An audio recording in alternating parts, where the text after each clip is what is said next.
Akizungumza katika tukio hilo, mkurugenzi mtendaji wa taasisi ya Moyo Jakaya Kikwete Peter Kisenge amesema taasisi hiyo inaendelea kujipanga kwa mfano wa kuigwa katika kuhudumia jamii pamoja na kuboresha maslahi ya wafanyakazi wake.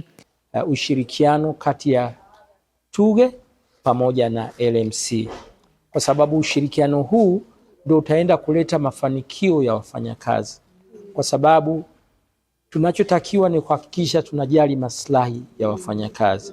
Kwa hiyo tukianza na ushirikiano huu, basi tutahakikisha kwamba wafanyakazi wetu wanafanya kazi vizuri, ili waende kumsaidia yule mtu wa chini kabisa asiyekuwa na uwezo, ili aweze kupata matibabu vizuri, kwa sababu mfanyakazi anapokuwa ameimarika kiafya, kiakili, amepata mishahara yake, stahiki zake amepata, na nyinyi mmesimamia hilo likafanyika, basi mtaongeza tija katika taasisi. Kwa hiyo mimi nawashukuru sana kwa kuteua taasisi. Mngeweza kwenda taasisi, ziko nyingi sana, lakini kwa nini mmefanya LMC?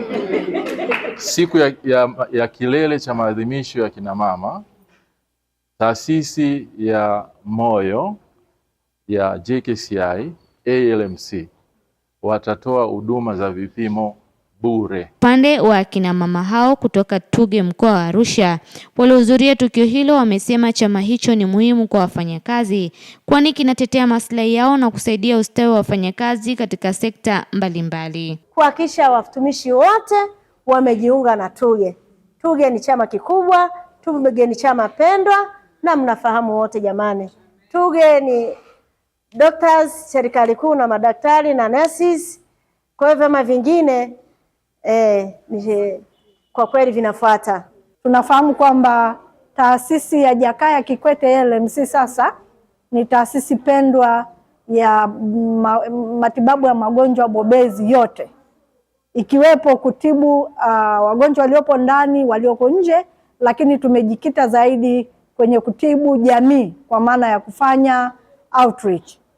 Nimemwakilisha mwenyekiti kamati ya wanawake mkoa wa TUGHE kwa ajili ya kuja kuleta matendo yetu ya huruma katika hospitali ya LMC ambayo ni Jakaya Kikwete, na huwa tunaadhimisha hii shughuli kila mwaka. Kwa hiyo tumekuja leo hapa kwa kuwashika mkono hospitali hii kwa kuleta vitu vichache, tukianzia na skrini, alafu vipima pressure na sabuni na pampers kwa ajili ya matumizi ya watoto walioko wodi ya watoto njiti. Aidha, wamesisitiza kuwa matendo ya huruma kama walioyafanya kwa kina mama waliojifungua yana umuhimu mkubwa katika kuimarisha mshikamano wa kijamii na kusaidia makundi yenye uhitaji. Nikiripoti kutoka Arusha, langu jina ni Irene Morgan na hii ni Crown Media.